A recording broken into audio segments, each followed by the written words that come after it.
Well, that's why for people in the rock world who always wonder why classical music fans and jazz fans are always saying how albums sound less musical now, that's why.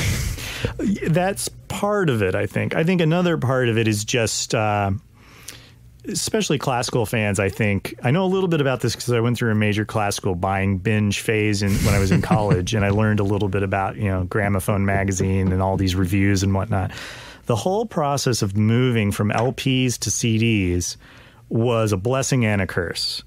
And one of the reasons it was, and the reasons for that are kind of obvious. One of them being that, sure, a really great digital transfer of an analog reel has amazing signal-to-noise ratio benefits over an LP, potentially much better, frequency response. It should be, on the face of it, an improvement. But a lot of people didn't feel like they were improvements.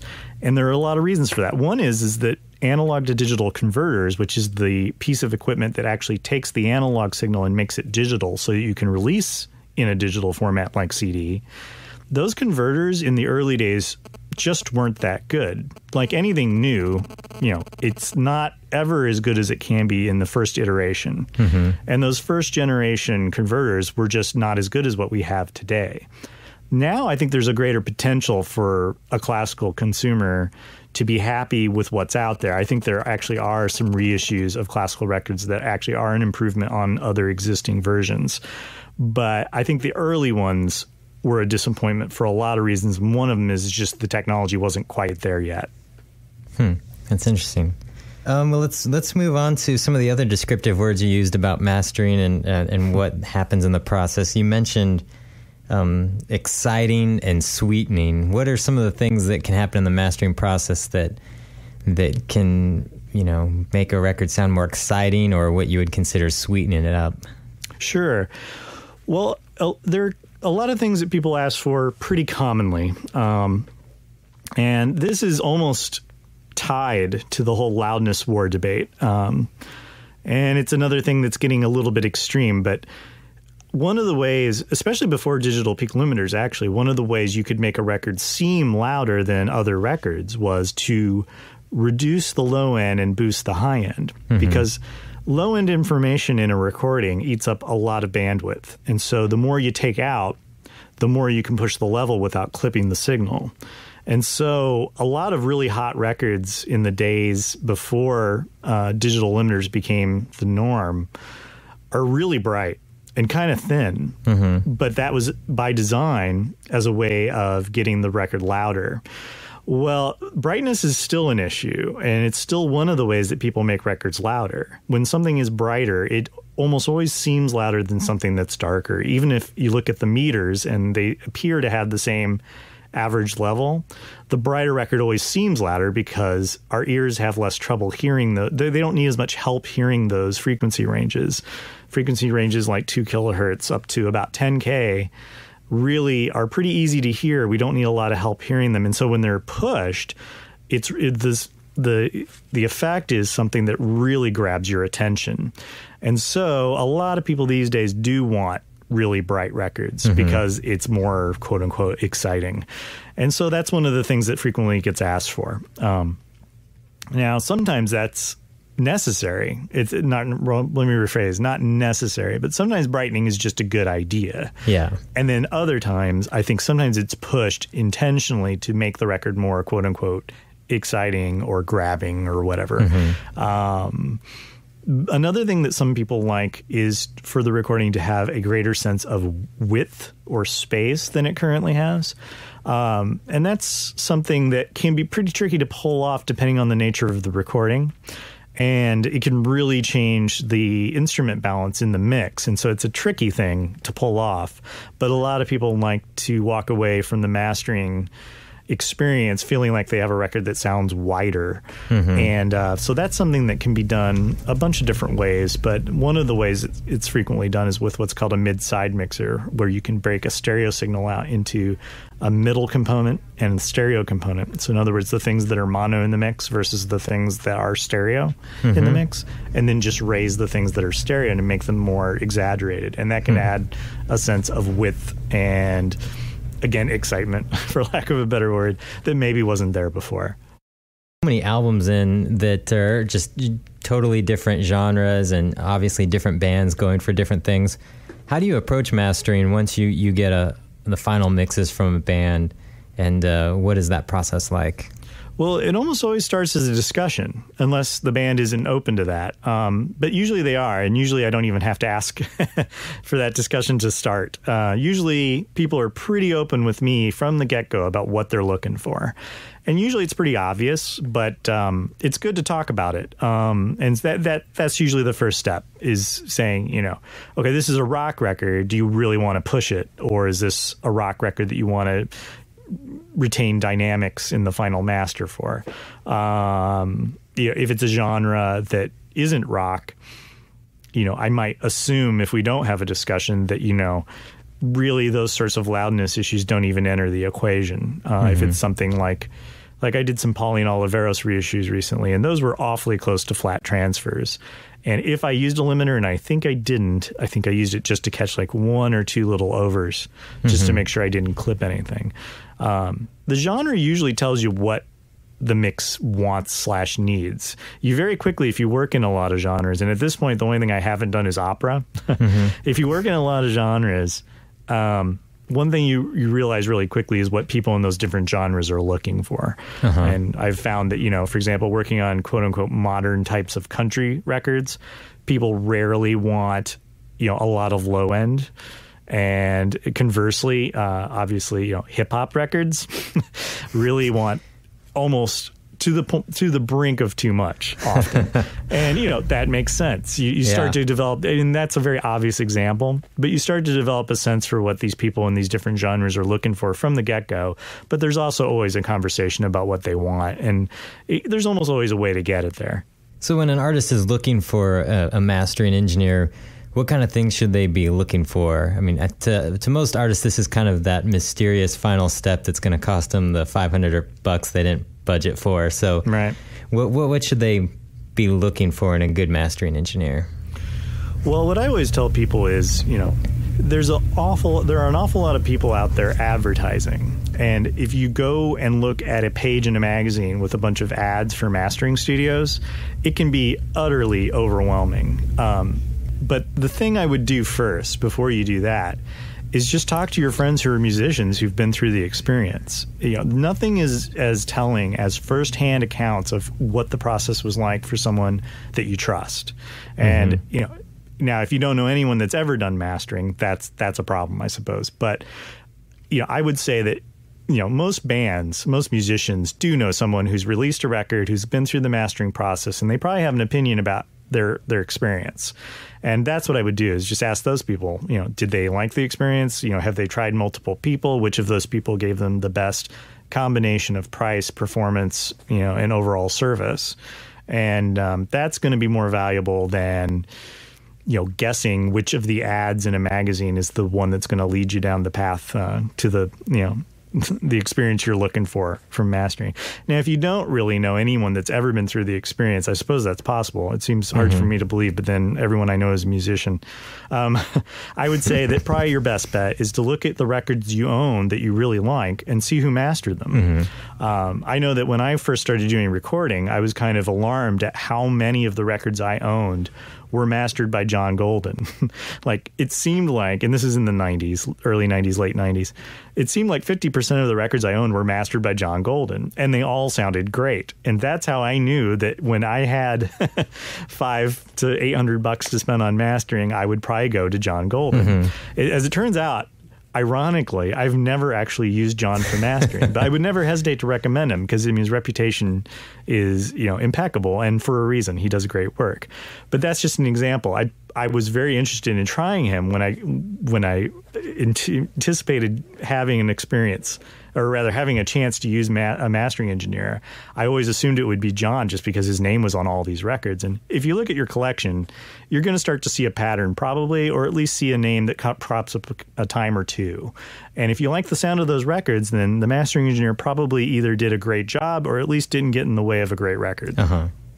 So how do you know when you've received a bad mastering job? You don't like it. The long and the short of it is that. I mean, the only thing that matters to me is that the client walks away feeling like they don't know what they would change. That's all I would ever ask for, because I unfortunately do know people who have sent records off for mastering, and it's come back and they've said, it's pretty good, except for, well, okay, I wish we could have done this, and I wish this was like this, and I wish this were a little bit different.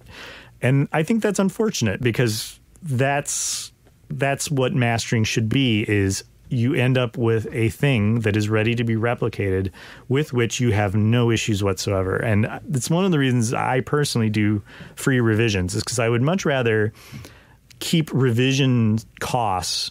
I don't want revision costs to keep a band from asking for what they need for me to get the record where it needs to be. I want them to leave saying, I really don't know what I would change. Yeah. And that's a good master, is the one where you're like, I'm at a loss. It sounds the way I want it to sound. The sequencing is perfect. The fades are good. The output level is exactly where it should be. Everything is exactly the way I would like it to be. And it's an awful, it's a lot to ask, I suppose. I mean, it's certainly not always the case, but that's what I would try for if you can. That's what I would look for in a quality mastering job. When someone's heading out looking for a mastering engineer, and you mentioned, the ads can be overwhelming. When they're browsing through that or talking to people, is there certain type of gear or room that a good mastering engineer typically would have that's kind of a tip off of, oh, this guy knows what he's doing? Or is it completely just, random? Is it just the matter of whether this guy can do a good job with what he's got and in the weird room he may have? Or is there any signs like that? Well, this is where the word of mouth thing is really, really important, I think. Because, for example, when I started, I certainly didn't have gear to brag about. I do now, but I didn't when I started. But I was doing a pretty good job. And I don't think I would have had return business if I didn't have people coming to me who were then leaving and saying, this guy does a good job. And I think that's why the word of mouth route to picking a mastering engineer is so key. Because, sure, somebody that has all that gear has it for a reason. And the reason is they're successful, and they're successful because they're good. And that's usually how it happens. Yeah. It's pretty rare that somebody works a day job to just buy a bunch of gear that sits around unused. I suppose it happens. There's plenty of people like that, let me tell you. Well, okay, fair enough. But I wouldn't let the gear list be the thing that determines whether you go or don't go. I again would go back to asking around and talking to people about their experiences, because I'm not going to tell you that a guy with a plug-in only system and, less full range monitors than I have can't do as good a job as I can. I'm not going to tell you that, because as soon as I do, that person will suddenly exist probably. Yeah. And sometimes talent supersedes all. And I by no means think I am even in the same league as the most talented people doing this kind of work. I think I'm good. But I mean, I would really ask around, because you just never know. And I think that probably there are people out there doing stuff without, 5 or 6 analog boxes that sounds really, really great. And I wouldn't assume that just because they don't have a bunch of analog gear or a really pretty room that they're not doing work to write home about. I wouldn't assume that at all. But, then again, the guys that have that gear have it for a reason. It's because they've brought the business back time and time again with great work. Yeah. So when a band brings you their mixes, that's just going to be on CD or a DAT or something, are you importing it into the digital workstation, or what do you do to the files to prep them? Well, I do bring them into my system. But everybody works a little differently, and there are a lot of people that work straight off of the media that is brought in, if that's possible. But I do. I import everything from whatever the medium is and then route it through my system. But that's my specific way of working, and there are other people that don't work that way. So I think you're going to get a different answer on that from each person you talk to. I like to do it that way because I like the control it gives me over things like gain going out to my analog chain and then capturing off the analog chain. It just gives me a lot more flexibility when it's an analog, or rather digital mix. And Now, if it's analog, I have to pipe it in off my tape machine in through the chain or into the system and then through the chain. And that's a decision that gets made based on the material, basically. It really just sort of depends. But yeah, for digital media, I usually import it into the system, get everything to the same sample rate, and then I route it through my chain and capture at that sample rate. And then if conversion is needed post-capture, that's done. Or if I'm working at 44, it's not necessary. Are there common mistakes that you see bands making when they bring files to be mastered? We love talking about mistake stories on this podcast, so everyone seems to love those the most because everyone's made them. Well, the number one thing these days that is frustrating, that is common and avoidable and regrettable, is clipping. With so many people learning about digital recording at home for the first time and trying their hand at mixing and tracking stuff, a lot of them are learning the hard way that they're clipping not just their mixes, but their individual tracks even sometimes. And they're just not aware that they're even doing it. And that's a real shame because it is impossible to undo clipping. If you're lucky, you can make the artifacts of clipping less annoying, but even that is very, very hard to do. It's just so common.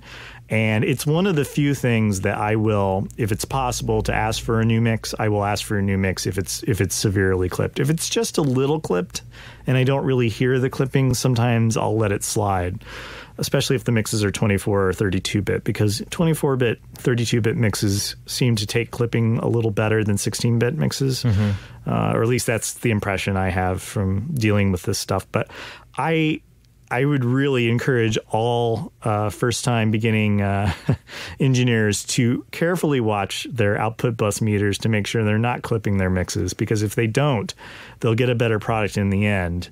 And once it's clipped, it's not possible to unclip it. Yeah, a problem that I've actually been hearing on some albums here at CD Baby as they come in. You'll hear some albums where it's just clipping and there's nothing they could do about it. So they probably did it at home and just cranked up the levels. And one of the biggest trends, here I am saying, don't clip. One of the biggest trends in especially almost exclusively rock mastering these days is intentional clipping. And it's because some people are convinced that it's more transparent and harder to hear than digital limiting. I've tried it, and I think that it is really hard to pull off as a sole means of making a record louder. Yeah. In very, very limited quantities with great, great converters, I think maybe you can pull it off. I think in general, though, it's not a good idea. But unfortunately, it's very trendy because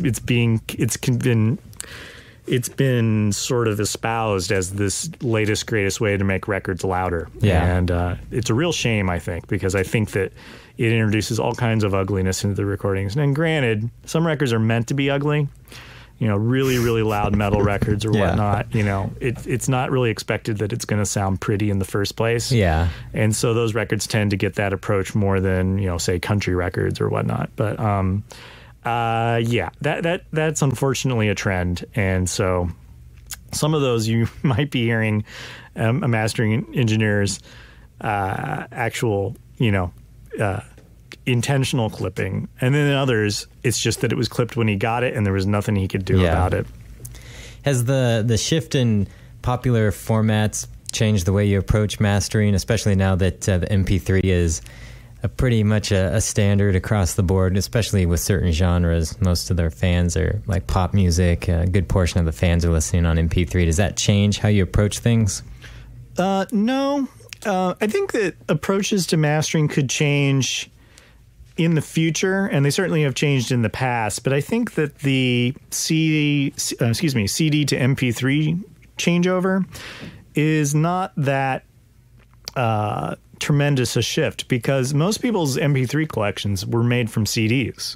That's true. And so the things that people expected to be true of CDs, they expect to be true of MP3s. And so there's not a big change in what's expected. Mm-hmm. In other words, a great sounding CD should make great sounding MP3s, and everyone wants, everyone, if they're doing an MP3 release, they want it to sound good next to MP3s made of music from a great sounding CD. And so it's pretty much a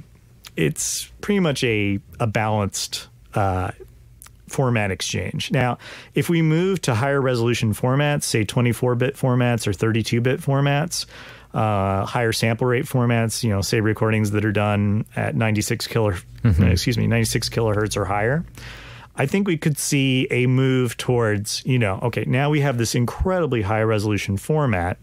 Let's really take advantage of it. Let's stop all of this madness with pushing levels, totally over the top.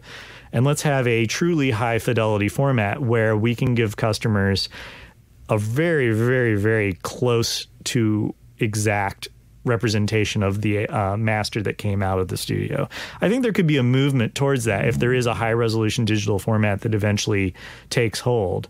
Unfortunately, all of the trends are going in the opposite direction. Everybody's trying to make things faster, cheaper, smaller, freer. And so that necessitates, unfortunately, loss in quality. But I hope that there might be a trend in certain circles to make a more high fidelity format. And I think then the mastering for that format could be very, very different because it could be less focused on Joe pop music consumer and more focused on a consumer who really wants to hear something much closer to the original master tape. And I think that's possible. I think sometimes it's just a dream, and other times I think, I don't know, it could happen. Well, it seems possible to me. The biggest thing holding it back would be the speed of the internet and bandwidth and people's ability to download tracks. But it may not be something that's internet deliverable. It's hard to say. But yeah, I would imagine that internet connections will get faster, even though right now, certainly internet companies have no desire to do so because they feel like it promotes piracy and whatnot. But I think that there's the possibility that if internet connections do get dramatically faster at some point in the future, those high resolution file downloads are not going to be as big a deal. But we're talking really far out, and it's really hard to even see it at this point because right now, you're right. The trend is more often, unfortunately, it's more likely for people to do an MP3 release. And that's, just about, it's not necessarily the lowest resolution format you can release, but it's not great. Yeah. Will, do you have any final words of wisdom to artists out there who might be getting ready to record that you want some wisdom you'd like to impart on them? Boy, wisdom. I don't know about that. I would just say that, ask around, talk to people you know and trust about who you're selecting to help you make your record. It's important that, the term record has come to mean this physical thing, but a record is really a record. It's an archive of a moment in your musical history, and you should really not take chances with it.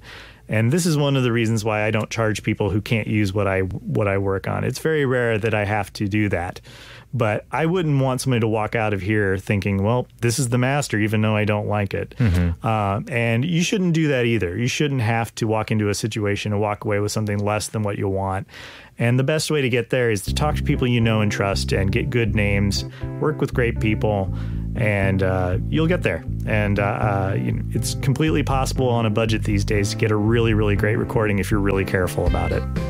Well, if anyone's interested in having you master their album, where can they find you? Everything basically centers off of the website. That's where my phone number is, my email address, a link to my MySpace page, all that good stuff.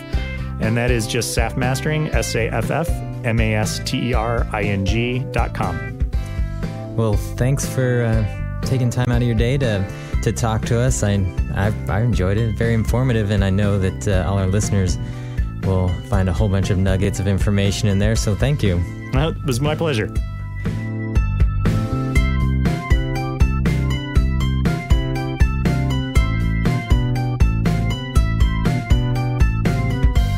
Well, that's going to bring us to the end of another episode. Don't forget to check out the podcast website at cdbabypodcast.com. And while you're there, you'll notice that there are several ways that you can interact with us. Of course, you can send us an email at info@cdbabypodcast.com.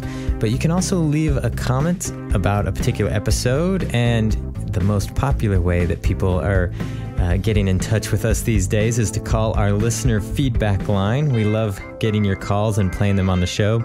So feel free to give us a call at 206-426-5683. That number is also on the podcast website. So if you forget, you can always go there and get the number. Like I said, we love hearing from you, and we enjoy hearing mistake stories, success stories, or just general feedback about the show. And one important note, if you're hoping to get your message played on the show, it'll increase your chances if you keep it to about a minute or two. So if you go really long, it makes it really hard for us to use. So try to keep it short. Well, that's going to do it for this episode. We'll catch you next time. You've been listening to the CD Baby DIY Musician Podcast, broadcasting from Portland, Oregon, USA.